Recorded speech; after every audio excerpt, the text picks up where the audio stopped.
Assalamualaikum Sobat Football United. Preview pertandingan Liga Premier League terakhir musim 2023-2024, musim yang buruk ya. Ini mungkin sama dari sisi raihan, mungkin dari permainan dan banyak hal. Ini mungkin bisa dibandingkan banget dengan musimnya dari David Moyes ya. Atau bahkan ada yang mengatakan ini bahkan musimnya lebih buruk lagi. Tapi di sisi lain ada hal juga yang berbeda yang terjadi di zamannya David Moyes dan juga di zamannya Erik ten Hag musim kedua ini. Bagaimana cedera dari pemain ini jelas memberikan pengaruh yang sangat besar. Secara konsisten pemain ini absen, tidak ada rutinitas, tidak ada menurut gua kestabilan dalam tim ini, dan ini memberikan juga tingkat yang rendah bagi kesulitan ya dari tim Manchester United hampir sepanjang musim. Ada saja perubahan. Banyak sekali situasi di mana pemain ini bahkan tidak bermain di posisi terbaiknya. Ini kan memberikan kesulitan, bahkan menurut gua ya secara ringan amatiran, memberikan kesulitan bagi siapapun yang datang di Manchester United kalau harus dihadapkan dengan badai tsunami cedera seperti ini. Bahkan ini sampai dengan menghadapi Brighton, dari informasi yang gua sampaikan di wawancara Erik ten Hag ya. Bagaimana masih ada pemain yang juga absen ya kan.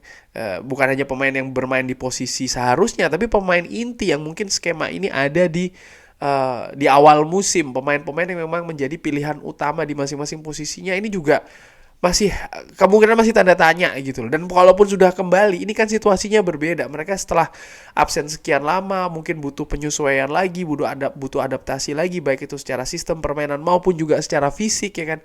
Jadi memang kesulitannya sangat besar sekali. Apakah partai terakhir menghadapi Brighton yang akan menentukan nasib Erik ten Hag atau tidak? Gua selalu berkata semuanya masih 50-50. Bahkan final Piala FA nanti akan seperti apa, situasinya masih sangat 50-50.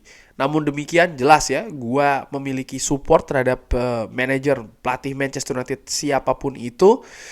Gua tahu mungkin ada pendapat A B C D, tapi prinsip gue tetap sama. Kritik itu sah-sah saja, tapi serangan abusif dan gue tidak pernah menyuarakan untuk memecat-mecat pelatih. Itu bukan gue ya.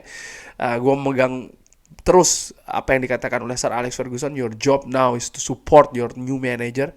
Dimana support ini idealnya ya itu diberikan bahkan ketika atau justru ketika tim ini sedang tidak bagus. Ketika tim ini bagus ya support sangat mudah sekali ya kan diberikan.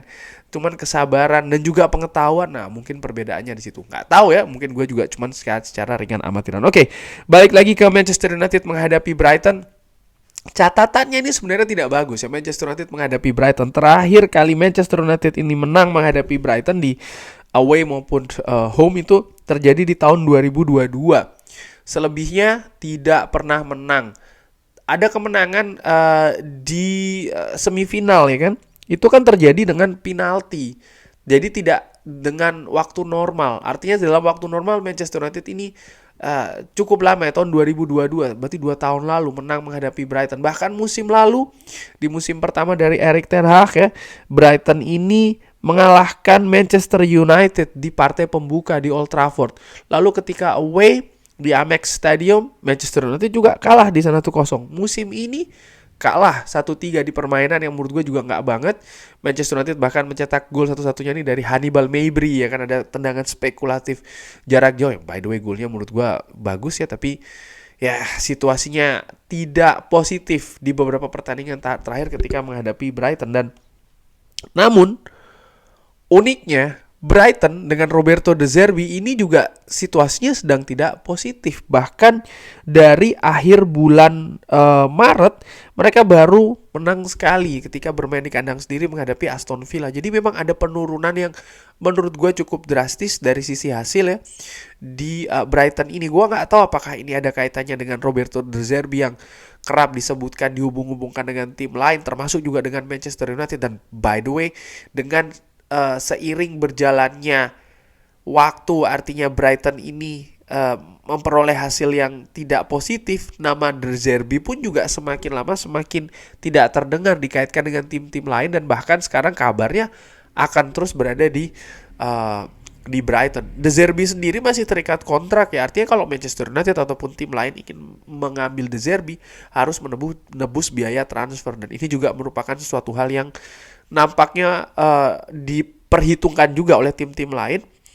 Dan khusus untuk fans, nah ini selalu seperti ini ya. Ketika tim itu sedang bagus, wah pelatihnya datang, tapi setelah ada penurunan gini, mendadak diem semua ya. Tapi nggak apa-apa, beda pendapat itu sangat normal.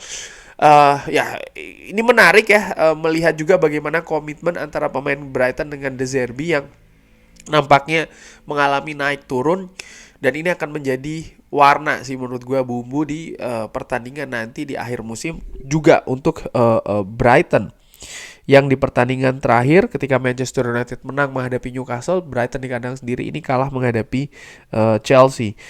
Di papan klasemen, ya Brighton nampaknya tidak mungkin finish lebih tinggi daripada peringkat ke-10, namun mereka bisa saja tergelincir lebih jauh ya dari posisi 10 kalau mereka tidak mampu meraih kemenangan menghadapi Manchester United dan tim di bawahnya ini mampu meraih kemenangan.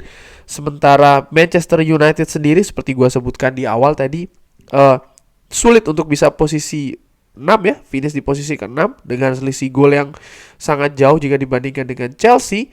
Menurut gua peluang terbaik bagi Manchester United untuk finish musim ini ada di peringkat ke-7, itu juga dengan syarat mereka menang menghadapi Brighton, tapi Newcastle tidak bisa menang di pertandingan terakhirnya yang by the way mereka juga akan tandang ya kan. Menghadapi Brighton nanti masih ada pemain-pemain yang absen, masih ada pemain-pemain yang diragukan untuk tampil. Uniknya Brighton pun juga demikian. Jadi memang ada situasi yang hampir sama ini ya. Artinya skuadnya sedang timpang, skuadnya sedang compang-camping, baik itu tuan rumah Brighton dan juga Manchester United. Kuncinya kalau seperti ini, ketika banyak kualitas tidak bisa hadir di atas lapangan, yaitu adalah karakter. Tim mana, kesebelasan mana yang bisa tampil dengan karakter yang lebih baik, menurut gua itu punya peluang untuk bisa mendapatkan kemenangan ya. Apakah itu Brighton atau Manchester United? Tentu saja gue harapkan Manchester United. Dan sebelum gue singgung terkait dengan kemungkinan formasi, gue ingin memperlihatkan ini dulu ya, bagaimana bangku cadangan ketika Manchester United menang menghadapi Newcastle. Di situ untuk posisi back tengah ada Lisandro Martinez dan juga Willy Cambuala yang sudah dibawa oleh Erik ten Hag. Bahkan Lisandro Martinez sudah dimainkan. Lalu Marcus Rashford pun juga sudah dimainkan. Christian Eriksen juga demikian. Dan Anthony tidak mendapatkan menit bermain ya di pertandingan menghadapi Newcastle. Lalu bagaimana ketika menghadapi Brighton? Menurut gua ini formasi yang gua harapkan ya, gua perkirakan sekaligus gua harapkan diturunkan oleh Erik ten Hag. Di lini belakang, yes, gua lebih masih memilih Casemiro dimainkan dengan Johnny Evans. Kenapa? Ada beberapa alasan. Nomor satu, ini sudah rutin di 3 pertandingan terakhir paling tidak ya. 4 kuartet lini belakang ini memang ada beberapa kelemahan, ada beberapa kesalahan, tapi mereka sudah bermain secara bersama-sama di beberapa pertandingan terakhir. Itu nomor 1. Nomor 2 yaitu adalah Lisandro Martinez ataupun juga nanti Willy Cambuala atau mungkin Harry Maguire, gue nggak tahu, Victor Lindelof dan juga Rafael Varane. Ketika memang mereka fit, bisa diberikan menit bermain ya, dalam arti untuk ya memberikan feeling, memberikan adaptasi kembali ke atas lapangan, ke permainan juga, tapi tidak dari menit awal. Artinya menit bermainnya ini harus dijaga, karena tujuannya nanti di final. Termasuk juga seorang Lisandro Martinez ya, gue harapkan ya dia akan mendapatkan menit bermain tapi tidak dari awal. Jadi disimpan dulu nih, jangan khawatirnya gue sekali lagi ya, ketika nanti dimainkan dari awal lalu ada kenapa cedera lagi, runyam situasinya, sehingga dia dimainkan mendapatkan menit bermain tapi tidak dari awal. Sehingga gue lebih memilih kuartet ini, dan Sofyan Amrabat berarti ditempatkan di posisi breaker ya, karena kalau nanti Lisandro Martinez dimainkan, oke, Casemiro akan dimainkan di mana nih? Gue melihat memang Amrabat nih sedang dalam situasi yang on fire juga di posisi breaker. Jadi kenapa tidak diberikan posisi tersebut kepada seorang Sofyan Amrabat lagi? Dan 4 gelandang di depannya ada Kobbie Mainoo yang diturunkan lebih depan, duet dengan seorang Bruno Fernandes.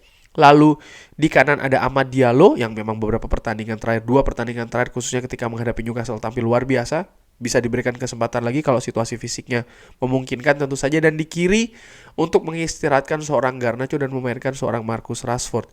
Garnacho Gua khawatir dia overuse ya, karena ada penurunan penampilan di beberapa pertandingan terakhir. Gua khawatir ini karena situasi fisik, sehingga sama seperti yang dilakukan oleh Erik ten Hag ketika menghadapi Newcastle dengan menempatkan Rasmus Højlund di bangku cadangan dulu, baru nanti diberikan menit bermain, dan Rasmus Højlund langsung mencetak gol. Dan gue harapkan juga Garnacho bisa seperti itu dengan memberi kesempatan kepada seorang Marcus Rashford yang sudah dimainkan juga ketika menghadapi Newcastle, dan lini depan striker dikembalikan lagi ke seorang Rasmus Højlund.